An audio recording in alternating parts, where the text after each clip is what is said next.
قرآن کا ساتھی صحابہ کو نہیں بنایا، اہل بیت کو۔ بھئی یہ نکتے کو سمجھ لو۔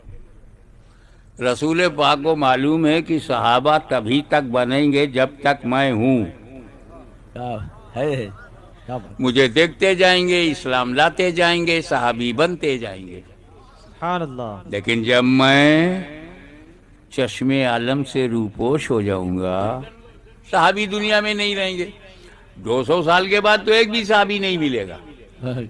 تو اگر قرآن کا ساتھی صحابہ کو بنایا جاتا تو 200 سال ہی تک تو ساتھ دے پاتے، قرآن پھر اکیلا ہو جاتا۔ اسی لیے غیبدہ نبی نے صحابہ کے بجائے اہل بیت کو ساتھی بنایا۔ نہ قیامت تک قرآن ختم ہوگا، نہ قیامت تک اہل بیت ختم ہوں گے۔